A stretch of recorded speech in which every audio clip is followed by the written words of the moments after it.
God doesn't owe you anything. This is Jesus' point.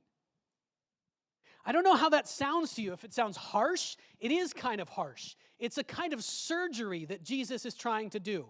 Because the entitled person, you're going to see in a minute, is actually unable to enter the life of faith, not fully. The person who believes that God owes them something is unable, even if they come and say, yes, I do believe in Jesus, they're blocked from entering the kind of thankfulness and joy that Jesus has prepared for us in this new life. Jesus is trying to cut this out in a kind of surgery. God doesn't owe you anything. He doesn't owe you a good life with safety and security. He doesn't owe you that, and He has not promised it to you. He doesn't owe you health. He doesn't owe you good relationships. What if you've been at church every week, serving and serving for like 40 years? What if that's you?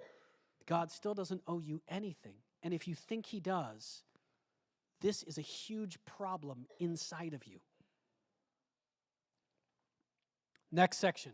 I've entitled this section, I've given it the title of 1 in 10 is not entitled. Here's what happens. Right after this teaching, they are walking, they're traveling, they're actually headed toward Jerusalem, where Jesus knows that He's going to die. And on the way to Jerusalem, Jesus traveled along the border between Samaria and Galilee. So you can think of this just like the border between Israel and Gaza. It's just like it. As He was going into a village, 10 men who had leprosy met Him, and they stood at a distance. So leprosy is that skin disease, right, where your skin's falling off. It's a whole bunch of different skin diseases. These people had to be separated from everybody else because it was contagious. And basically their life is over. They're just going to live on whatever food people leave for them. They have to live in the wilderness until they die.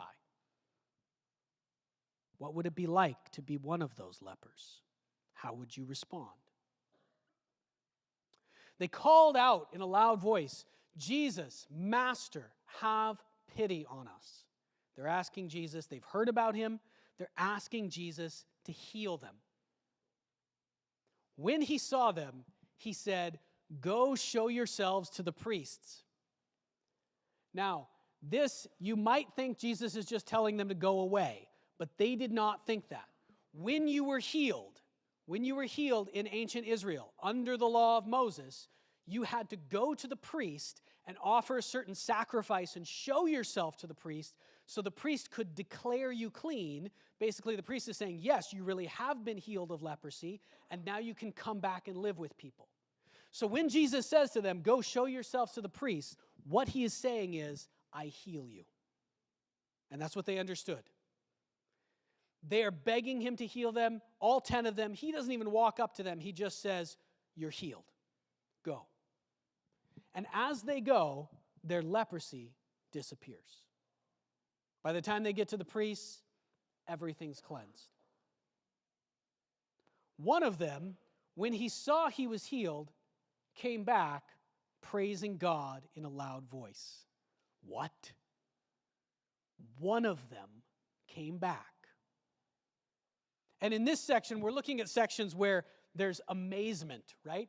And the person who is amazed in this moment is actually going to be Jesus. And what He's going to be amazed at is that the other 9 didn't come back.